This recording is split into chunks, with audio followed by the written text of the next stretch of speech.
আমরা আগেই বর্ণ বিশ্লেষণ শুরু করেছিলাম। সন্ধি করতে গেলে বর্ণ বিশ্লেষণ অত্যন্ত ভালোভাবে জানার দরকার। একটা বিষয় মাথায় রাখবে যে যখন ব্যঞ্জন বর্ণ থাকবে তখন তাতে হসন্ত দিতেই হবে। যখন ব্যঞ্জন বর্ণের সঙ্গে স্বরবর্ণ যুক্ত হবে তখন সেই হসন্তটা উঠে যাবে। আমরা প্রথম ক্লাসে যে বর্ণ বিশ্লেষণ করেছিলাম তাতে আমরা খুব সহজ কয়েকটা শব্দ বর্ণ বিশ্লেষণ করে দেখিয়েছিলাম। যেমন রাম, রয়ে আকার ম, তাহলে ওটা বর্ণ বিশ্লেষণ করলে হবে র যুক্ত আ যুক্ত ম যুক্ত অ। আজকে আমরা এমন কয়েকটা শব্দ নেব যাতে সংযুক্ত ব্যঞ্জন বর্ণ আছে। আগের দিনেও একাধটা উদাহরণ করিয়েছিলাম। আজকে আরও কয়েকটা শব্দ বাড়তি নিয়ে আমরা সেই সব শব্দের বর্ণ বিশ্লেষণ করব যাদের মধ্যে সংযুক্ত ব্যঞ্জন আছে। সংযুক্ত ব্যঞ্জন মানে কি? দুটো ব্যঞ্জন একসাথে জুড়ে আছে, তাদের দুটোর মধ্যে কোনো স্বরবর্ণ নেই। যেমন কয়ে রফলা, এটা হচ্ছে একটা সংযুক্ত ব্যঞ্জন। ইয় চ, এটা হচ্ছে একটা সংযুক্ত ব্যঞ্জন। উময় ক, এটাও হচ্ছে একটা সংযুক্ত ব্যঞ্জন। অর্থাৎ দুটো ব্যঞ্জন একে অপরের সাথে জুড়ে থাকবে। তাহলে আমরা দেখি সেই ধরনের শব্দগুলোর বর্ণ বিশ্লেষণ কেমন হতে পারে। তোমরা যে লাইনটার কথা বলবো শুধু সেই লাইনটাই দেখবে, অন্যান্যগুলো তোমাদের দেখার দরকার নেই। দেখো, প্রথমে শব্দটা আছে গোবিন্দ। গোবিন্দ বানান কি?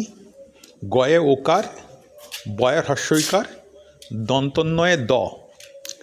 দন্তন্য দয়ে কিন্তু কোনো কার নেই, অর্থাৎ এখানে অকার হবে।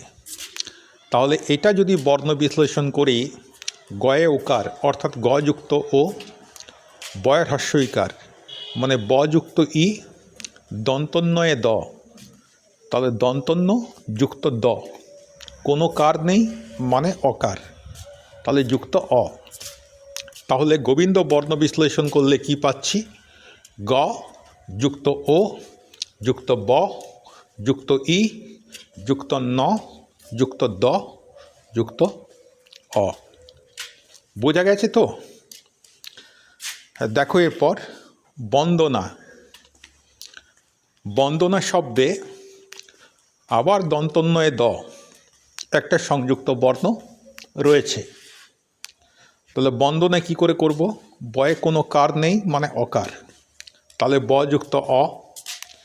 দন্তন্বয়ে দ, দন্তন্য যুক্ত দ, কোনো কার নেই মানে অকার, মানে যুক্ত অ। তারপরে না, দন্তন্বয়ে আকার। তাহলে বন্দনাটা কি হলো? ব যুক্ত অ যুক্ত ন যুক্ত দ যুক্ত অ যুক্ত ন যুক্ত আ। লক্ষ্য করে দেখো, যতগুলো ব্যঞ্জনবর্ণ আছে সবগুলোর নিচেই হসন্ত আছে, কিন্তু স্বরবর্ণ যেগুলো রয়েছে এগুলোর নিচে কিন্তু কোনো হসন্ত নেই। বারবার তোমাদেরকে মনে করিয়ে দিচ্ছি, এটা তোমাদের ভুল হয়ে যায় যখন পরীক্ষার খাতায় করতে যাও, ব্যঞ্জনবর্ণে হসন্তটি তোমরা দিতে ভুলে যাও। এই ভুলটা করবে না, এই ভুলটা করলেই নাম্বার কাটা যাবে। আচ্ছা, আগের দিন তোমাদেরকে বলেছিলাম যে কোনো বর্ণের মাথায় যদি রেফ থাকে তাহলে সেই রেফটা তার আগে র হয়ে যায়, আর কোনো শব্দে কোনো বর্ণে যদি রফলা থাকে তাহলে রটা সেই বর্ণের পরেই বসবে। তাহলে এখানে দেখো তর্ক আর তক্র, এই দুটো লাইন, থার্ড লাইন আর ফোর্থ লাইন। তৃতীয় লাইনে কি হয়েছে? ত যুক্ত অ যুক্ত র যুক্ত ক যুক্ত অ। চতুর্থ লাইনে দেখো তক্র ত যুক্ত অ যুক্ত ক যুক্ত র যুক্ত অ। তার মানে যেহেতু কয়ের উপরে রেফ আছে তাই রটা কয়ের আগে আসবে। তাহলে তর্ক কি হলো? ত যুক্ত অ যুক্ত র যুক্ত ক যুক্ত অ। তা র আর কয়ের মাঝে কোনো স্বরবর্ণ নেই, তাই এখানে স্বরবর্ণ বসাতে হচ্ছে না। যেমন আগে দন্তন্য দয়ের মাঝে কোনো স্বরবর্ণ ছিল না, তাই দন্তন্য এবং দয়ের মাঝে কোনো স্বরবর্ণ আমরা দিইনি। যদি দিতাম সেটা ভুল হতো। তা তর্ক হলো ত যুক্ত অ যুক্ত র যুক্ত ক যুক্ত অ। এইখানটায় আমার ছবিটায় একটু ভুল আছে। এখানে দেখো অয়ে হসন্ত দেয়া হয়ে গেছে। এখন এডিট করা সম্ভব নয়, তাই এটা কারেকশন সংশোধন করতে পারছি না। তোমরা এটা মনে রাখবে, এই অয়ে যে হসন্তটা এটা ভুল করে পড়ে গেছে, এটা হসন্ত হবে না। পরের শব্দটায় কিন্তু এই ভুলটার নেই। তক্র কয়রা ফলা, তয় কোনো কার নেই, হ্রস্বইকার দীর্ঘইকার হ্রস্বকার এসব কিছু নেই। তার মানে এতে অ আছে, অকার আছে। তাহলে ত হলো ত যুক্ত অ, আর ক্র ক যুক্ত র যুক্ত অ। তাহলে তক্র পুরোটাকে যদি বর্ণ বিশ্লেষণ করি তাহলে পাব ত যুক্ত অ যুক্ত ক যুক্ত র যুক্ত অ।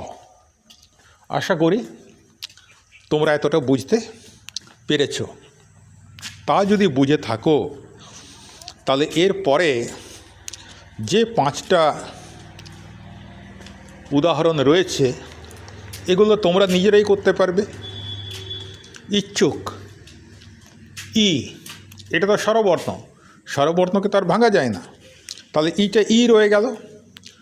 চয়ে ছয়ে হ্রস্বকার, দেখো পর পর বসিয়েছি চ ছ হ্রস্ব, চয়ে ছয়ে হ্রস্ব। চ আর ছ যেহেতু একে অপরের সঙ্গে জুড়ে আছে তাই এদের মাঝে কোনো স্বরবর্ণ থাকছে না।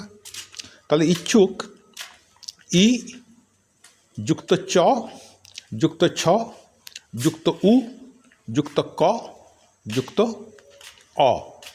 কয়ে শেষের কয়ে কোনো কার নেই, তার জন্য অকার। এবার নিশ্চিত বা নিশ্চিত, যুক্ত ব্যঞ্জনটা কোথায় রয়েছে? তালবস্যয় চ। তাহলে তালবস্যয় চয়ের মাঝে কোনো স্বরবর্ণ আসবে না। দন্তন্বয়ে ইকার আছে, তাহলে এটা হলো দন্তন্য যুক্ত ই। তালবস্য চয়তে ইকার আছে, তাহলে তালবস্য চটা আগে ভেঙে নাও। তালবস্য তালব্যস্য চ, এবার তাতে কী কার আছে? হ্রস্বইকার আছে, তাহলে হলো তালবস্য যুক্ত চ যুক্ত হ্রস্বইকার। আর তয় তো কোনো কার নেই, তাহলে ত যুক্ত অ। অতএব নিশ্চিত এই কথাটা যদি তোমাদেরকে বর্ণ বিশ্লেষণ করতে দেয় তাহলে তোমরা করবে দন্তন্য যুক্ত ই যুক্ত তালব্যস্য যুক্ত চ যুক্ত ই যুক্ত ত যুক্ত অ। তাহলে এইভাবে তোমরা অনিষ্ট শব্দটাও করতে পারবে আর বাক্য শব্দটাও করতে পারবে। কোনো কিছুর সঙ্গে যদি জফলা থাকে তাহলে আমরা সেখানে অন্তস্থ জ যোগ করব। নিশ্চয়ই তোমাদের এই বিষয়টায় আর কোনো অসুবিধা হওয়ার কথা নয়। তাহলে প্রথম দিন আমরা কি করেছিলাম? সাধারণভাবে বর্ণ বিশ্লেষণ করেছিলাম। কিছু সরল শব্দের আমরা বর্ণ বিশ্লেষণ করেছিলাম। এখন যেটা করলাম, এখন হচ্ছে যে সব শব্দের মধ্যে 2টি ব্যঞ্জন বর্ণ দিয়ে কোনো যুক্ত ব্যঞ্জন থাকবে সেই সব শব্দগুলোকে কিভাবে বর্ণ বিশ্লেষণ করতে পারি সেটা আমরা চর্চা করলাম। এরপরে অনেক সময় এমন শব্দ দেখা যায় যাতে 3টে ব্যঞ্জন বর্ণ মিলে যুক্ত ব্যঞ্জন হয়েছে। তাহলে সেখানে কি করব না, সেখানে পরপর 3টে ব্যঞ্জন লিখে দেবো, তারপরে তাতে যা কার আছে সেই কারটা আমরা লিখব। দেখো তোমরা এখানটায়, এখানে সংযুক্ত ব্যঞ্জন বর্ণে 3টে ব্যঞ্জন থাকলে আমরা কিভাবে করব। প্রথম সংযুক্ত ব্যঞ্জন যেটা হচ্ছে দন্তন্য দয়ে জফলা। দন্তন্য দয়ে জফলা শব্দটা দিয়েছি বন্দ্য, অর্থাৎ যিনি বন্দনা পাওয়ার যোগ্য, যাকে বন্দনা করা যেতে পারে, আমাদের মাতা, পিতা, শিক্ষক, গুরুদেব, ভগবান, এরা হচ্ছে বন্দ্য। তো বন্দ্য বানানটা কি? ব দন্তন্য দয়ে জফলা। এখানে যুক্ত ব্যঞ্জন হচ্ছে দন্তন্য দয়ে জফলা। তাহলে কি হবে? দন্তন্য দয়ে জফলাটা আমরা যখন বর্ণ বিশ্লেষণ করব, পরপর 3টে ব্যঞ্জনকে আমাদেরকে বসাতে হবে। দন্তন্য, দ আর য়, মানে অন্তস্থ য়। এবার বন্দ্য শব্দটার আমরা বর্ণ বিশ্লেষণ করি। বয়ে কোনো কার নেই, তার মানে অকার, তাহলে ব যুক্ত অ। তারপরে দন্তন্য দয়ে জফলা, দন্তন্য দ য়, কোনো কার নেই মানে অ। অর্থাৎ বন্দ্য শব্দটার বর্ণ বিশ্লেষণ হলো ব যুক্ত অ যুক্ত ন যুক্ত দ যুক্ত য় যুক্ত অ। পরিষ্কার হয়েছে? এবার দেখো চন্দ্র। চন্দ্রতে যে সংযুক্ত ব্যঞ্জনটা আছে ওটা হচ্ছে দন্তন্য দয়ে রফলা। তাহলে দন্তন্য দয়ে রফলার মধ্যে কি কি আছে? দন্তন্য আছে, দ আছে, র আছে। এদের মাঝে কোনো স্বরবর্ণ নেই, কাজেই আমাদের স্বরবর্ণ দেওয়ার কোনো প্রয়োজন নেই। তাহলে চন্দ্র কি হবে? চ যুক্ত অ। বারবার বলছি, কোনো কার নেই মানে অকার, একদম ধরে নেবে। তাহলে চ যুক্ত অ যুক্ত ন যুক্ত দ যুক্ত র যুক্ত অ।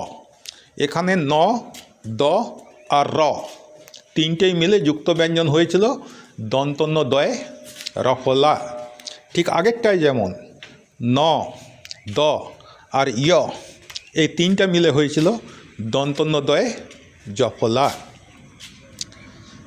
এরপর 3 নম্বরটায় চলে এসো, তৃতীয় উদাহরণটায়। স্ত্রী। স্ত্রী, এখানে যুক্ত ব্যঞ্জন কোনটা? দন্তস্ব তয়ে রফলা। দন্তস্ব তয়ে রফলা, তার মানে দন্তস্ব আছে, ত আছে আর র আছে। এর সঙ্গে একটা কার আছে। কি কার? হ্রস্বইকার। তাহলে দন্তস্ব তয়ে রফলা হ্রস্বইকার। সেটা কি করব? প্রথমে দন্তস্ব বসাবো, তারপরে ত, তারপরে র, মানে যেমন যেমন তোমরা বানানটা বলো মুখে সেইভাবেই বসাতে হবে। দন্তস্ব ত র ই। তাহলে স্ত্রীটা কী হবে? হ্রস্বই তো স্বরবর্ণ, ওকে তো ভাঙার কোনো প্রশ্ন নেই। তাহলে হ্রস্বই যুক্ত দন্তস্ব যুক্ত ত যুক্ত র যুক্ত হ্রস্বই। বোঝা গেল? এরপর উষ্ট্রে। উষ্ট্রে, এখানে সংযুক্ত ব্যঞ্জনটা কি আছে? মূর্ধন্য ষ, ট এবং র। মূর্ধন্য ষ টয় রফলা, মূর্ধন্য ষ টয় রফলা, তার মানে মূর্ধন্য ষ, ট আর র। তাতে কার আছে। কি কার? না দীর্ঘইকার আছে। তাহলে উষ্ট্রিটা কী হবে? হ্রস্বৌ স্বরবর্ণ, একে ভাঙা যাবে না, ভাঙবো না। হ্রস্বৌ যুক্ত স মানে মূর্ধন্য স যুক্ত ট যুক্ত র যুক্ত দীর্ঘই।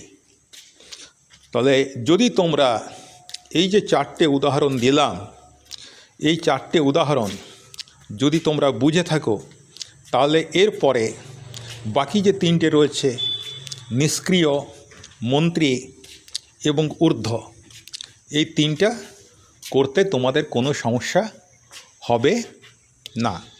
যদি সমস্যা হয় আমাকে জানাবে, কিন্তু আমি নিশ্চিত যে এই বিষয়ে তোমাদের কোনো সমস্যা হবে না। তাহলে এতটা পর্যন্ত যদি তোমরা বুঝে থাকো, আমরা তাহলে এর পরের ক্লাসে ব্যঞ্জন সন্ধি শুরু করব। কিন্তু ব্যঞ্জন সন্ধি শুরু করার আগে আমরা আগের ক্লাসে যে স্বরসন্ধি পড়েছিলাম সেই স্বরসন্ধিটা আগে একটু রিভাইজ করে নেব, তারপরে আমরা ব্যঞ্জন সন্ধি শুরু করব। ঠিক আছে, সবাই মন দিয়ে পড়ো।